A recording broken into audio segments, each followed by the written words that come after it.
오늘은 환난당한 자가 돌릴 영광이라는 주제로 함께 말씀을 나누도록 하겠습니다. 오늘은 추수감사주일로 주일 예배를 드리는데요. 여러분도 아시다시피 추수감사절은 부활절 또 성탄절과 아울러서 기독교 3대 절기 중에 하나입니다. 그럼에도 어느 때는 부활절이나 성탄절에 비해서 그 의미가 확 다가오지 않을 때가 또 있지요. 그도 그럴 것이 추수감사절은 우리나라 기독교 토양에서 비롯된 것이 아니기 때문에 그렇습니다. 추수감사절의 유래는 미국에서 시작됩니다. 미국으로 건너간 청교도들이 1621년에 혹독한 겨울을 보내면서 거의 절반이 이렇게 죽었다고 그래요. 그러면서 다음에는 이제 그 토착민이었던 인디언들의 도움을 받아서 농사를 짓는데 풍성하게 수확을 해서 너무 감사해서 하나님께도 감사하고 인디언들, 그때 당시는 인디언들을 그렇게 해코지하지 않았어요. 그래서 인디언들을 초청해서 3일 동안 추수를 감사하는 그 시간을 좀 가졌다고 그럽니다.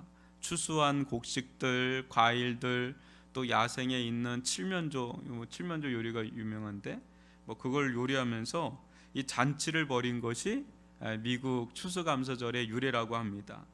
지금 미국은 이제 11월의 넷째 주가 되는 목요일서부터 추수감사절기를 보내면서 대대적인 잔치를 벌이는데 우리나라는 이제 그보다 앞선 오늘이죠. 11월 셋째 주 주일에 이렇게 추수감사 예배를 드립니다.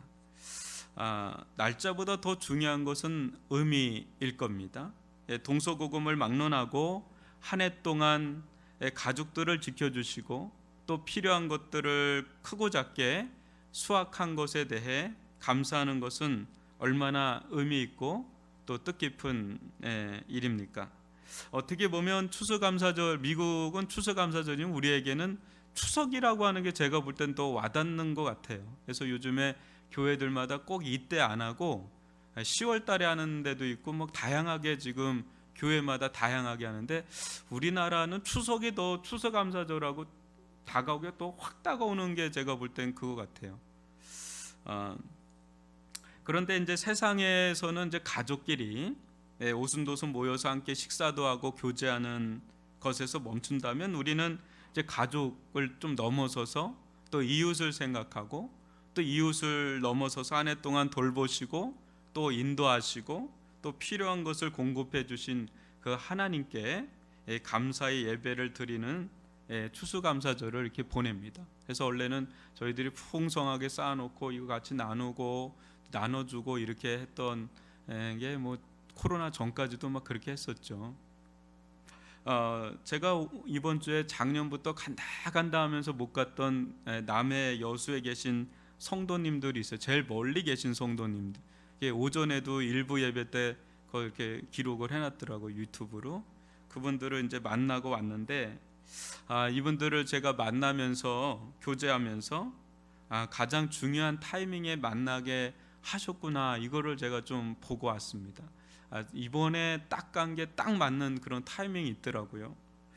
밤이 늦도록 이야기를 해도 어찌나 할 말들이 서로들 많은지 얼마나 많은 이야기들 나누고 그 다음 날에도 또 이야기를 나누는데 이게 다음이 없어요. 그래서 원래 일정보다 하루가 더 늦을 정도로 좀 긴 시간을 갔다 왔는데 피곤하지가 않더라고요. 계속 이야기를 하는데 서로 위로도 되고 얼마나 힘이 되는지요. 이분들은 이제 남해도 계시고 여수에도 계시는데 두 분이 서로를 잘 모르십니다. 근데 서로 일면식이 없는데도 두 분을 둘 다 만난 저로서는 신기하게도 4개의 단어가 공통적으로 이렇게 떠오르는 겁니다. 이분 얘기할 때도 그 4개의 단어가 떠오르더니 또 이 가정을 만났는데도 이 또 4개의 단어가 또 떠오르더라고요. 그것은 뭐냐면 고난, 또 은혜, 사명, 정리, 이 4개의 단어가 제 안에 좀 남았습니다. 한 분 한 분의 이야기를 들으면 여기서 다 말할 수 없을 정도로 어떻게 이 고난을 겪어왔을까 할 정도로 너무나 큰 고난을 겪은 두 분 다 좀 모양새는 다른데 너무 큰 고난을 겪었고요. 근데 그 고난 위에 고난을 능가할 정도의 하나님의 은혜가 이렇게 덮여 있는 것을 보면서 정말 감사하고 정말 놀랐고 정말 은혜가 됐고, 그러면서 그 속에서 회복을 경험하면서 지금은 사명자의 자리로 이렇게 서가는 것을 보고 너무나 감사했어요. 삶의 현장에서 사명을 감당하는 이야기들을 나누는데 얼마나 도전이 되는지 놀라웠어요. 이게 하나님의 은혜는 참으로 놀랍구나 다시 한번 경험을 했는데요, 인간의 힘으로는 도저히 풀 수 없는 것들이 있잖아요. 또 해결할 수 없는 문제들이 있잖아요. 근데 하나님의 은혜가 임하니까 그게 하나씩 하나씩 풀려지고 제자리를 찾으면서 위로가 되고 평안을 되찾고 치유와 회복이 일어나는데, 그러고 나니까 이제는 누군가를 섬기고픈 마음이 막 일어나는 거예요. 누군가 도와주고 픈 마음이 일어나고 누군가는 하나님께로 인도하고자 하는 마음이 막 일어나서 그 일을 빛도 없이 이름도 없이 막 이제 헌신하는 모습들을 보면서 삶의 현장에서 제가 내려 큰 도전을 많이 받았습니다. 그렇다고 해서 지금 모든 것이 완벽하게 다 정리됐느냐? 그건 아닙니다. 여전히 ing 현대 진행형처럼 정리해야 될 문제들은 있지만, 저는 그분들의 신앙과 그분들의 모습을 보면서 그 또한 다 하나씩 하나씩 다 해결해 가리라는 그런 소망도 생기고 기대감도 생기고, 이분들 인생 가운데 어떤 열매가 맺힐까, 그런 것들을 참 보고 돌아온 그런 시간을 가졌습니다. 사랑하는 성도 여러분, 본의 아니게 우리 모두는 코로나19를 겪으면서 또 한 해 동안 각자의 삶의 처소에서 어려운 시기를 건너 여기까지 왔고요. 또 지금도 다 우리의 문제가 해결된 건 아니지요. 그러나 지나온 나날을 돌이켜보면 감사한 일도 있을 것이고 또 어려운 아쉬운 일도 있을 겁니다. 이게 좀 아쉽다. 또 여전히 기도가 절실히 필요한 그런 일도 있을 겁니다. 여러분도 한번 고난, 또 은혜, 사명, 또 정리, 이 4개의 키워드를 무르익어가는 가을 역에 한번 묵상해 보면 좋을성 싶습니다. 며칠 전 11월 13일 날, 여러분 금요일이죠. 금요일 날 여러분도 잘 아시는 전태일 씨가 사망한 지 50년이 된 날입니다. 산업혁명 이후 오늘날 자본주의 사회, 특히 우리나라에서 청년 전태일 씨의 행동과 그 외침은 여전히 모든 근로자들에게 큰 울림과 의미심장함이 있습니다. 오래전 사람들의 가슴을 찡하게 했던 한 사건이 있었죠. 최수종이라는 배우가 영화로도 이렇게 영화도 찍었던 그건데, 철가방 아저씨로 잘 알려진 짜장면 배달원 김우수 씨의 죽음이 세간에 알려지면서 적잖은 파장이 일었습니다. 그저 평범한 한 소시민의 안타까운 사고로 치부할 수도 있지만, 죽음 이후에 숨겨진 그의 평소의 삶이 사람들에게 알려지면서 잔잔하면서도 가슴 찡한 그런 울림으로 다가왔습니다. 고아로 자라 한 달 월급이 70만 원에 고시원 쪽방에 살면서도 매달 5만 원에서 10만 원을 어린이재단에 기부하고, 심지어 종신보험을 부으면서 그 혜택을 고스란히 어린이재단에 돌려놓은 그런 사실들이 알려진 것이죠. 김우수 정신, 천사 배달원, 이것은 이제 그의 수식어가 되었습니다. 가난하고 힘없는 자는 어려운 처지에 있는 자를 도울 수 없다. 그런 기존의 인식에 전환을 가져다 준 그 사람들은 그 김우수 씨를 아름다운 사람이라고 이렇게 부르죠. 오늘 말씀에도 우리의 인식의 전환이 필요한 말씀이 나오는데, 특별히 15절을 보면 그것은 환난에 처한 자가 도리어 하나님을 영화롭게 하리라는 그런 말씀입니다. 어떻게 환난에 처한 자가 하나님을 영화롭게 할 수 있을까? 우리는 생각하기를 환난에 처한 상황 그 자체로도 나의 영광은 물론이고 하나님의 영광 또한 심각하게 훼손하거나 좀 먹는다고 이렇게 생각합니다. 오늘은 어떻게 환난에 빠진 자를 통해서 하나님께서 영광을 받으시는지를 살펴보기를 원합니다. 여러분 7절을 다 같이 읽어 보겠습니다. 시작. 내 백성아 들을지어다. 내가 말하리라. 이스라엘아 내가 내게 증언하리라. 나는 하나님 곧 내 하나님이로다. 아멘. 여러분 이스라엘 백성이 들어야 할 하나님의 말씀, 들어야 할 증언이 무엇입니까? 이스라엘이 꼭 들어야 될 하나님 말씀이 있다면 그것은 나는 하나님 내 하나님이로다 라는 거예요. 나는 하나님 곧 너의 하나님이로다 라는 거예요. 이는 이스라엘뿐 아니라 우리 모두 꼭 새겨들어야 할 말씀입니다. 이 말씀에는 두 가지 측면이 담겨 있는데요. 먼저는 나는 하나님이다 라는 겁니다. 나는 하나님이다. 이 말씀에는 나는 천지를 창조한 창조의 하나님이다 라는 의미가 담겨 있습니다. 나는 하나님이다. 그 말은 나는 천지를 창조한 창조의 하나님이다 라는 의미가 담겨 있습니다. 여러분 8절로 13절을 교독으로 읽어보겠습니다. 나는 내 재물 때문에 너를 책망하지는 아니하리니 내 번제가 항상 내 앞에 있음이로다. 내가 내 집에서 수소나 내 우리에서 수점소를 가져가지 아니하리니 이는 살림의 짐승들과 뭇산의 가축이 다 내 것이며 산의 모든 새들도 내가 아는 것이며 들의 짐승도 내 것이미로다. 내가 가령 줄여도 내게 이르지 아니할 것은 세계와 거기에 충만한 것이 내 것이미로다. 내가 수소의 고기를 먹으며 염소의 피를 마시겠느냐. 하나님께서 지금 시편 기자에게 뭐라고 하냐면 번제가 항상 내 앞에 있다. 이게 널려 있는 가축물들이 다 나에게 번제다. 네가 나한테 따로 번제를 드릴 필요가 없다. 또 살림의 짐승들과 뭇산의 가축이 다 내 것이다. 들의 짐승도 다 내 것이다. 세계와 거기에 충만한 것이 다 내 것이다.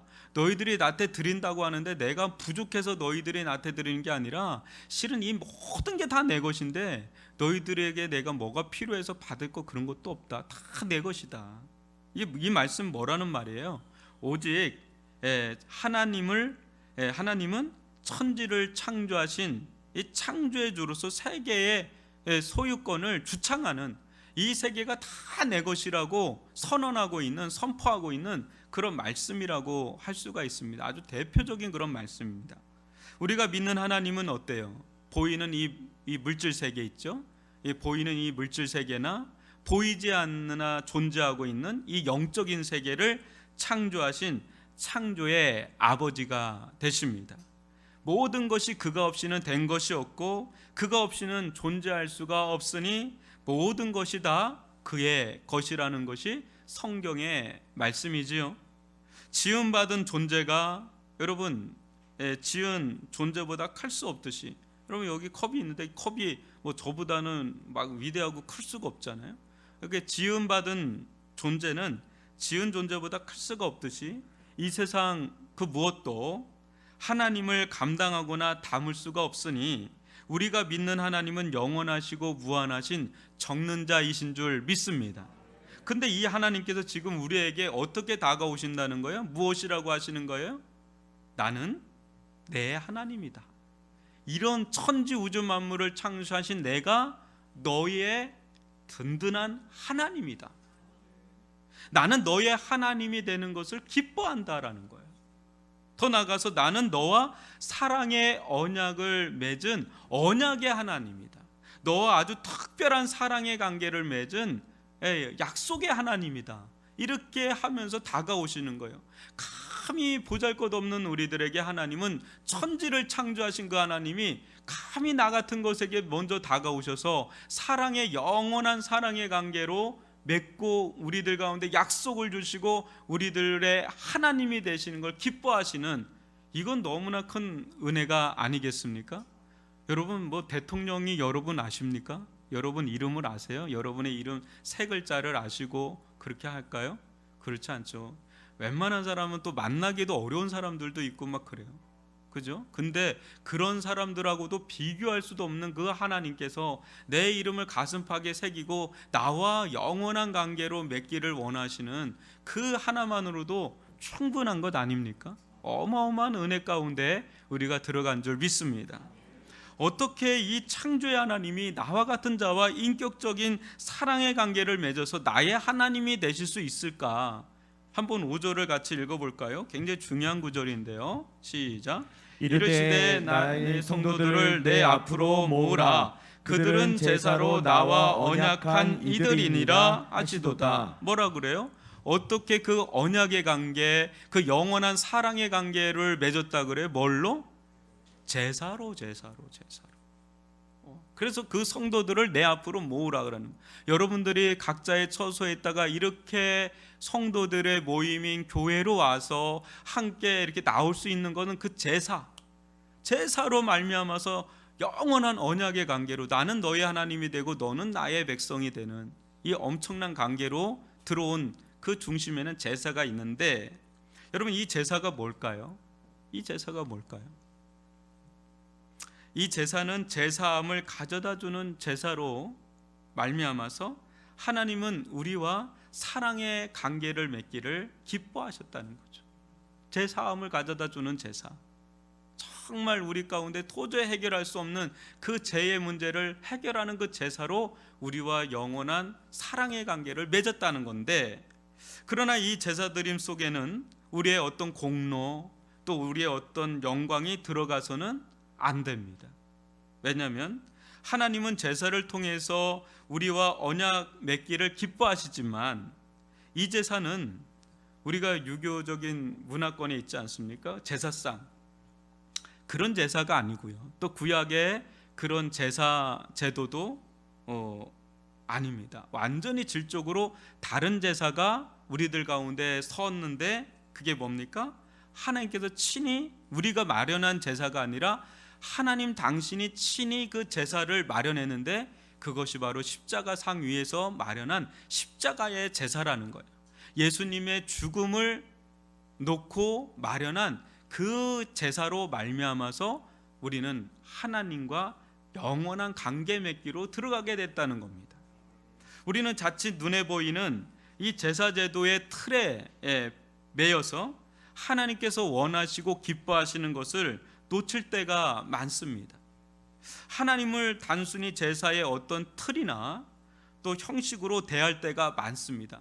이렇게 우리가 어떤 몇 시에 또 어떻게 이렇게 제사 예배를 드리고 이렇게 하면 자동으로 하나님 만나고, 이런 어떤 형식, 틀, 제도, 이것도 중요하긴 한데 거기에 그냥 그 자체에 매인다면 하나님을 깊이 만나지 못하고 그냥 종교적인 예배를 드리다가 가기가 십상인데, 하나님께서 십자가의 제사를 제정하신 이유는 우리로 하여금 어떤 공로나 행위로 인정받기를 포기하게 하기 위해서, 너희 공로로 너희 행위로는 이게 하나님을 기쁘게 할 수가 없다.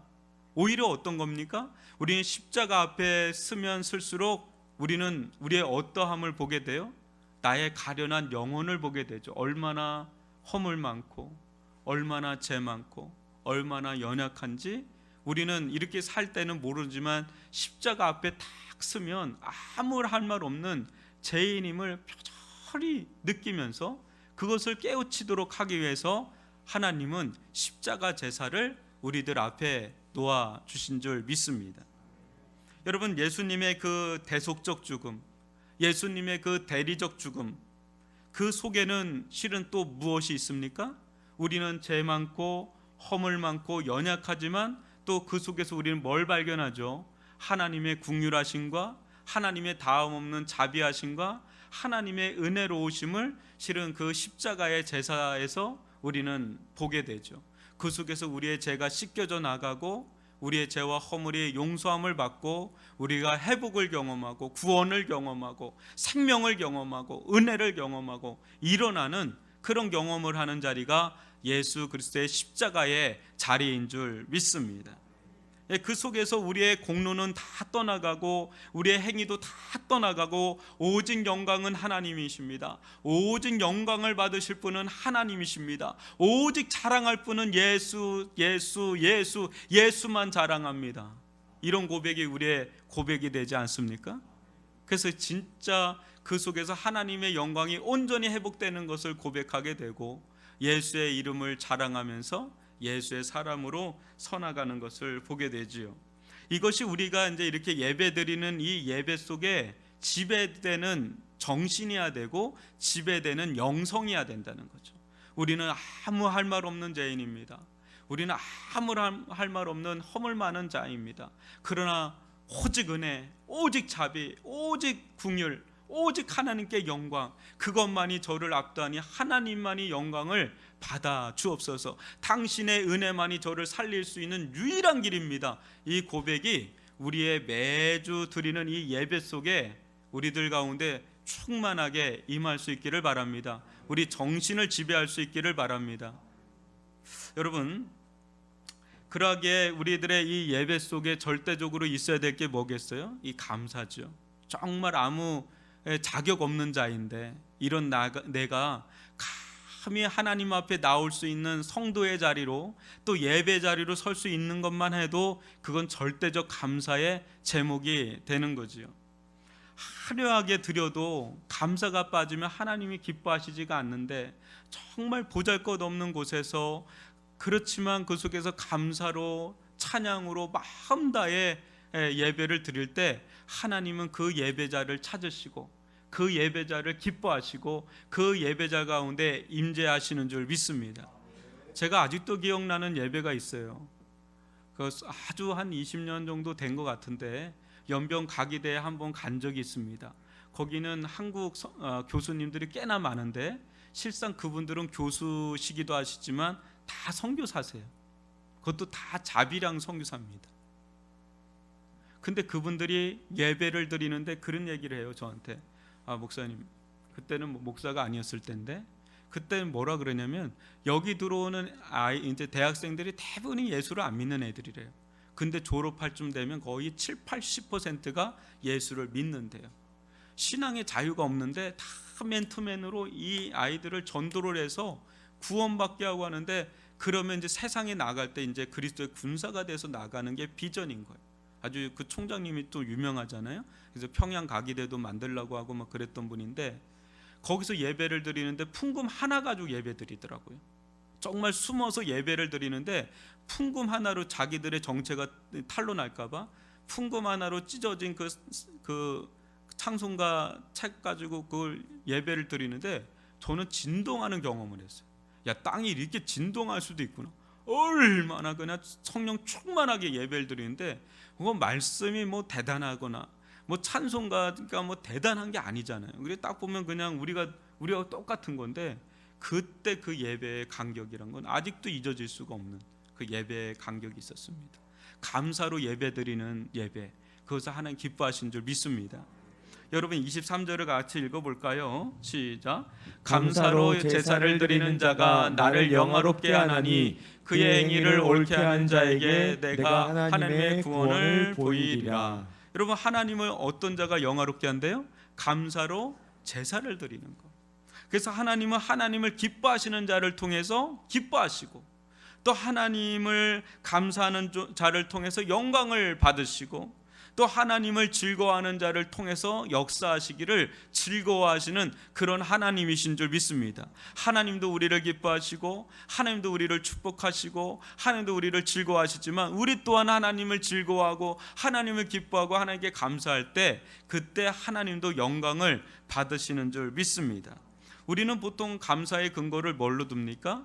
내 삶의 형통함을 두고 감사할 때가 많죠. 이런 때는 감사가 안 되고 좀 이렇게 내 삶 가운데 어떤 좋은 일이 일어날 때 그때 감사를 하는데, 감사의 근거를 나에게 두지 말고요. 감사, 이 보다 복음적인 감사는 감사의 근거를 하나님께 두는 겁니다. 하나님이 계심으로 감사합니다. 하나님이 역사하심으로 감사합니다. 하나님이 응답해 주심으로 감사합니다. 하나님으로 인하여서 감사합니다. 이것이 우리의 감사의 근거가 될 수 있기를 바랍니다. 한번 생각해 보세요. 우리 편이 아닌 하나님 편에서 생각해 보면 우리 삶 속에 감사하지 않을 일이 하나도 없다는 것을 아실 겁니다. 그래서 디모데 말씀에, 후서의 말씀에, 전서의 말씀에는 감사함으로 받으면 버릴 것이 없다 그래요. 뭐라고요? 감사함으로 받으면 버릴 것이 없어요. 그 고난도 환난도 감사함으로 받으면 그 속에서도 감사를 할 수 있을 줄 믿습니다. 세상적인 기준으로 보면 도저히 감사할 수가 없어요. 절망할 수밖에 없을 때라도 하나님 편에서 보면 이 고난과 역경 속에서 눈물과 슬픔이 변하여 감사와 찬송으로도 충분히 변할 수 있다라는 거죠. 이것이 성숙한 감사의 길이 아닌가 싶습니다. 여러분, 이 사도 바울이야말로 가장 어려운 그런 삶을 살았던 그런 사도 중에 한 명 아닙니까? 그런데 그가 이 감옥에서 뭐라고 고백을 하는지 빌립보서 4장 4절로 7절을 교독으로 읽어보겠습니다. 주 안에서 항상 기뻐하라. 내가 다시 말하노니 기뻐하라. 너희 관용을 모든 사람에게 알게 하라. 주께서 가까우시니라. 아무것도 염려하지 말고 다만 모든 일에 기도와 간구로 너희 구할 것을 감사함으로 하나님께 아뢰라. 그리하면 모든 지각에 뛰어난 하나님의 평강이 그리스도 예수 안에서 너희 마음과 생각을 지키시리라. 예. 이 사도 바울이 감옥에 갇혀 있는 때에 쓴 이 빌립보서에서 뭐라 그럽니까? 항상 기뻐하라. 내가 다시 말한다. 기뻐하라고. 기뻐하라고. 아무것도 염려하지 말라고. 모든 것을 감사함으로 하나님께 아뢰라. 그러면 그리스도 예수 안에 있는 너의 평강을 그가 지켜주실 것이다. 여러분, 평강이야말로 아무것도 염려하지 않는 감사야말로 기쁨이야말로 가장 큰 축복 아닙니까? 이게 가장 큰 능력 아닙니까? 그런 은혜를 누릴 수 있기를 주님의 이름으로 축원합니다. 그런데 하나님께서는요, 감사를 통해서도 영광을 받으시지만 오늘 말씀 보면 환난에 처한 자가 하나님께 영광을 돌린다는 그런 아주 역설적인 말씀도 나오는데요.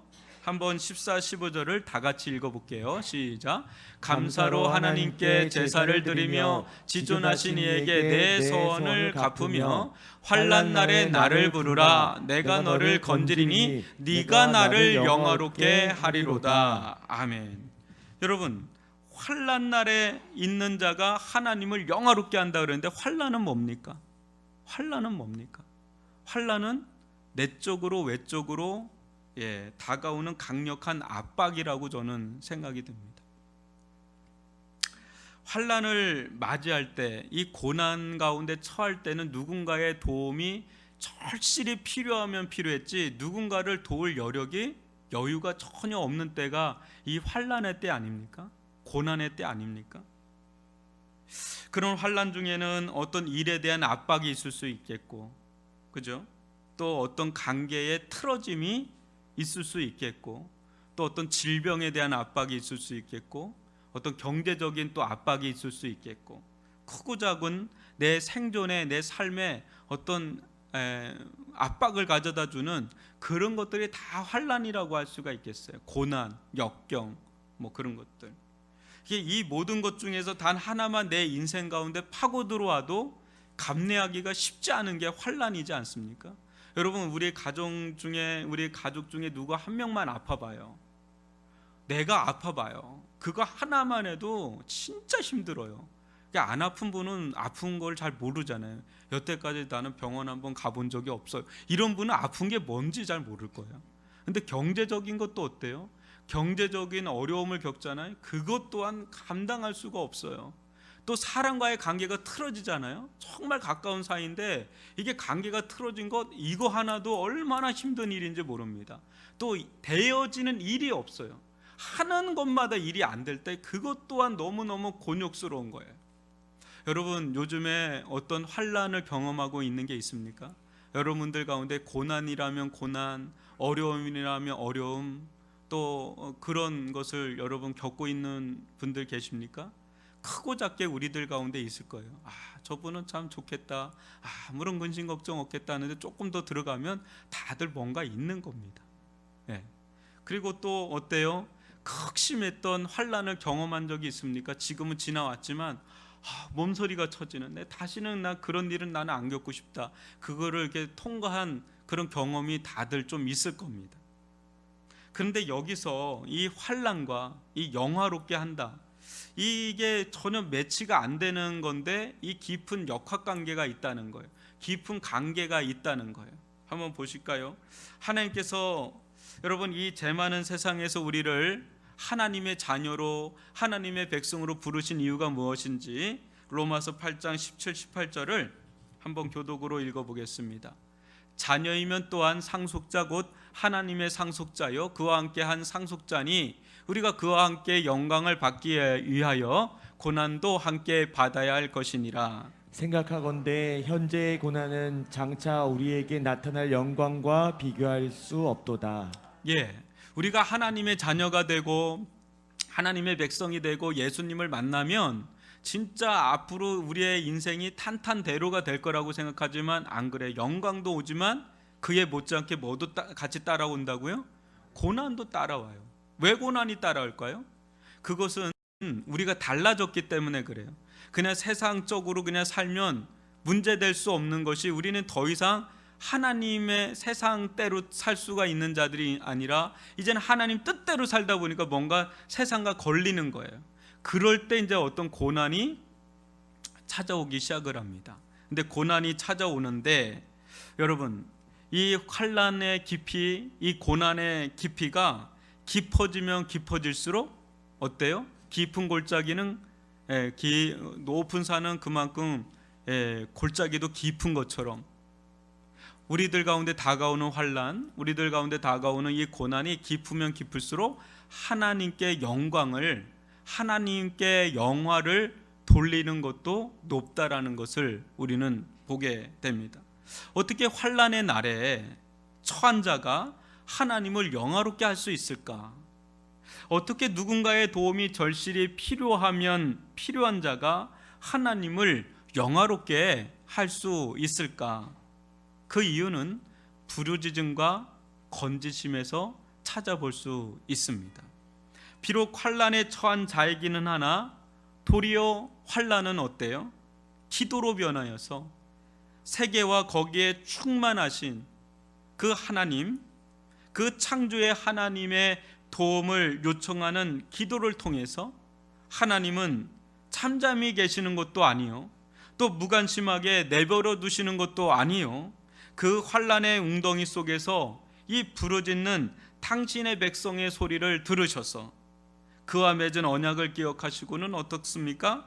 이 건지심의 손길을 뻗쳐 오실 때 환난은 도리어 하나님의 하나님 되심을 드러내는 출구가 되는 줄 믿습니다.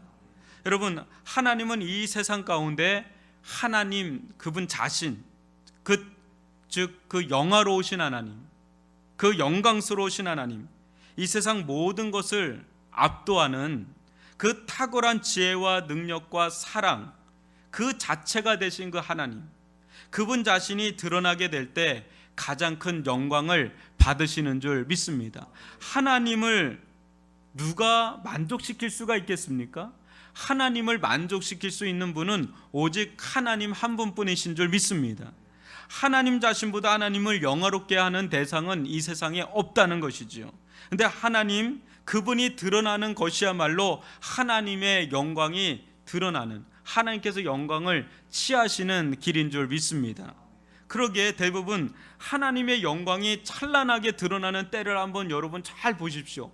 성경을 보면서 우리는 노아를 보게 되고 또 아브라함을 보게 되고 또 모세를 보고 또 요셉을 보고 이삭을 보고 또 야곱을 보고 다윗을 보고 수많은 엘리야, 엘리사, 또 예수님을 보고 사도 바울을 보고 수많은 그런 다니엘, 수많은 믿음의 사람들을 우리는 성경의 인물들을 보면서 그네들 인생 가운데 언제 하나님의 하나님 되심이 가장 찬란하게 빛나는 때가 언제입니까? 평안한 때예요? 아니잖아요. 홍해문이 갈라지고 또 여리고성이 무너지고 오병이어가 일어나고 수많은 기적과 이적이 일어나고 하나님의 하나님 되심이 막 드러나는 그런 때는 다 공통적으로 어느 때입니까? 다 환난의 때예요. 다 위기에 처했을 때 하나님께 막 부르짖는, 나는 아무것도 할 수 없는데 그냥 하나님만 의지할 수밖에 없는 그때에 하나님의 하나님 되심이 드러나지 않습니까? 그때 모든 사람들이 그 사람뿐 아니라 그 주변에 있는 사람이나 오고 오는 세대 속에 이 성경을 보는 우리들도 용기를 얻고 격려를 받고 소망을 보고, 야 그래 맞아, 하나님을 의지해야 돼, 하나님은 환난 때에 하나님을 의지해야 돼, 하나님께 부르짖어야 돼, 그때 하나님은 역사하셔. 이게 삶의 간증 아닙니까? 여러분, 우리들 가운데 간증하는 분들이 계시잖아요. 그 간증이 왜 은혜가 돼요? 잘 나가는데 더 잘 나가게 해주셨다 해가지고 그때가 은혜가 됐던가요? 그거 아니잖아요. 진짜 도저히 내 힘으로는 이제는 사경을 헤매는 가운데 내 스스로 어떻게 할 수 없는 그런 때에 하나님을 결사적으로 의지하는 가운데 하나님께서 그것을 회복하시고 나타나시고 역사하시고, 그런 간증을 할 때 우리가 도전을 받고 위로를 경험하고 회복을 경험하고 소망을 경험하지 않습니까? 환난 당한 자가 그래서 하나님을 영화롭게 할 수가 있다라는 것이죠. 여러분, 환난의 날은 어떻게 보면 압박이 날이기 때문에 우리는 기도의 힘을 잃어버릴 때가 얼마나 많은지 모릅니다. 이와 같은 날에는 그 어떤 소망의 빛도 보이지 않아서 하나님의 사랑도 의심하기 쉬운 날이기도 합니다. 굉장히 위기의 날이기도 합니다. 그러나 여러분, 환난의 깊이가 깊으면 깊을수록 하나님의 탁월하고도 기이한 역사, 우리가 다 헤아릴 수 없는 하나님의 기이한 역사가 숨어져 있다는 것을 믿으시기를 바랍니다. 그때 하나님은 여러분뿐 아니라 온 교회와 세상을 통해서 당신의 하나님 되심을 드러나게 될 때가 올 건데, 그때 우리는 찬양하게 되고 찬송하게 되고 하나님께 영광을 돌리게 될 줄 믿습니다. 그러기에 여러분, 환난 속에 담겨져 있는 하나님의 기이하고 놀라운 은혜를 기대하시면서 전심으로 하나님을 찾고 간구할 수 있기를 주님의 이름으로 축원합니다. 우리 모두 감사 속에서도 감사로도 하나님을 영화롭게 할 수가 있지만은 정말 환난 가운데 있는 날에도 하나님을 영화롭게 할 수 있다는 것을 기억하시고 믿고, 감사한 중에는 찬송으로 하나님께 영광을 돌리고, 환난 중에는 하나님께 부르짖음으로 하나님께 영광을 돌리는 그런 믿음의 사람들이 될 수 있기를 바랍니다.